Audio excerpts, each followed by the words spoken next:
سو پورې دا ټارګټ کولو والا سوال دی نو ټارګټ هارډنینګ مونږ ورته یو ټرمینالوجي دا یوز کیږي ټارګټ هارډنینګ. نو پولیس د تیرو لساتو کالو کې ټارګټ هارډنینګ باندې ډیر زیاته توجه ورکړې ده. ټارګټ هارډنینګ کې به زه تاسو ته دا ووایم چې مختلف قسم مونږ کم د دې مورچې دي یا ناکبندۍ باندې مونږ ولاړ یو، کم قسم ځایونو کې یا مورچو کې یا روف ټاپ باندې دی ولاړ وي، نو هغه ته مونږ ډیر جدید طریقې سره هغه اوس جوړ کړي دي. دین علاوه موږ سره کوم نایټ ویژن ګوګلز دي، نایټ ویژن کیمرې دي، څنګه متاسو ته دا سکووا ډیوایسز دي، نو دا ټول سیزونه داسې دي چې دا د دې خلاف ډیر ښه طریقې سره کار هم کوي او ډیر ښه طریقې سره دا اوس استعمالیږي. بولټ پروف جاکټس چې کوم دي، هیلمټس وغیرہ دي، هغه تقریبا هر یو کانسټیبل باندې په تانه کې تقسیم دي او هر چا سره اویلیبل دي. نو دا سیزونه مخکې نه وو، دا ورو وخت تېرېدو سره دا ټول سیزونه چې کوم دي اوس پولیس ته مهیا شوي دي او دا پولیس سره موجود دي. نو اعتمادي حوالې سره همدغه وایم چې مونږ په سکیورټي حوالې سره کافي د تاڼو دیوارونه، دین علاوه د مورچو جوړولو دغه هیوي ګنز، لایټ مشین ګنز وغیرہ دا ټول پولیس ته ورکړي دي او انشاءالله مونږ کافي پر اعتماد یو دې حوالې سره. وجه خو همدغه ده چې مونږ د ملک او قوم حفاظت کوو، د دې ملک نه دهشتګردي، د دې ملک نه نور جرایم پیشه عناصر چې کوم دی د هغې خلاف زمونږ دا ډیوټي ده چې هغه به مونږ منې کوو، د هغې خلاف به مونږ کاروایانې کوو. نو د دې وجې نه زمونږ پولیس افسران او نوجوانان چې کوم دي نو هغه شکار کیږي. زمونږ د 400 شهیدان کم از کم 100 نه د پاسه دي، کم چې په 400 کې مدفون دي، کم چې په 400 کې دفن دي. دین علاوه زمونږ نور ډسټرکو کې هم کافي شهیدان دي، تقریبا 350 پورې تعداد دی. د تقریب دپاره مونږ انویټیشن یا دعوت ټولو ته ورکړی و چې کم د شهید ورثا دي او ورثا کې د هغه که هغه فرض کا واده کړی وي نو د هغه کور والا پکې راځي، د هغه ماشومان راځي، که زوی وي لور وي هغه راځي. او که فرض که یو شهید دی او هغه واده نه کړی نو د هغه قریبي ورثا کې بیا د هغه والدین راځي. نو والدین اکثر والد صاحب راشي، والده صاحب چې کومه د هغه ضعیفه وي یا پردهداره وي نو هغه ځکه هم نه راځي.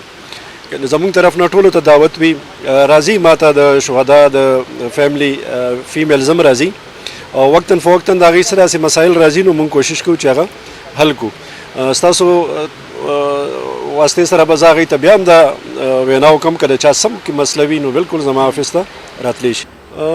وسائل کی کمی تو آپ کو پتہ ہے کہ ہمارے پورے ملک میں اس وقت جو اکنامک سچویشن چل رہی ہے تو وہ پھر ہم جتنا بھی کر سکتے ہیں ہم کرتے ہیں وقتاً فوقتاً. یہ ابھی چونکہ یہ ایک جسچر کے طور پر ہم چونکہ ان شہداء کو اپنے ساتھ شامل کرتے ہیں تو اس کے علاوہ بھی ہم ان کے لیے کافی پیکیجز وغیرہ وقتاً فوقتاً رمضان سے پہلے عید کے موقع پہ بھی ہم ان کے لیے مختلف قسم کے پیکیجز چھوٹے بڑے کرتے ہیں اور کرتے رہیں گے انشاءاللہ. بالکل زه خو به راته د 400 خبرو کوم چې زمونږ ته څومره هم د دهشتګردۍ واقعیات شوي دي هغه ټول مونږ ټریس کړي دي. هغې کې زیاتتر ملزمان مجرمان چې کوم دي نو هغه خپل کیفر کردار ته رسېدلي دي.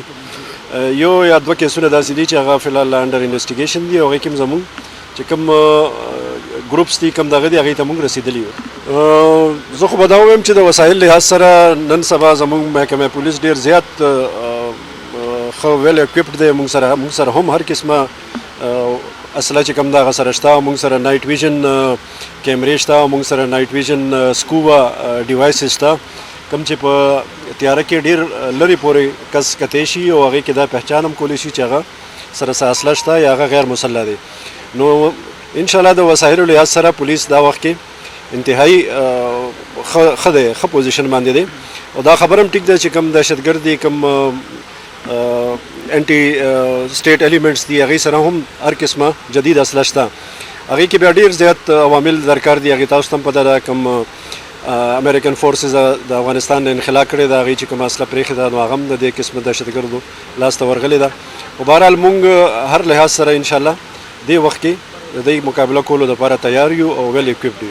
بالکل آج کل جو ہمارے موجودہ آئی جی صاحب ہیں اختر حیات صاحب، انہوں نے کافی اس سلسلے میں کوششیں بھی کی ہیں صوبائی گورنمنٹ سے ایون وفاقی گورنمنٹ سے، اور کافی ان کا جو پیکیج حصول کا جو سسٹم ہے وہ کافی آسان کر دیا گیا ہے ابھی، اور ان کی طرف سے خصوصی ہدایات بھی ہیں اس سلسلے میں اور وہ پیکیج کافی بڑھا بھی دیا گیا ہے. تو میرے خیال میں آج کل جو ہے نا ان کو کافی سہولیات دی گئی ہیں.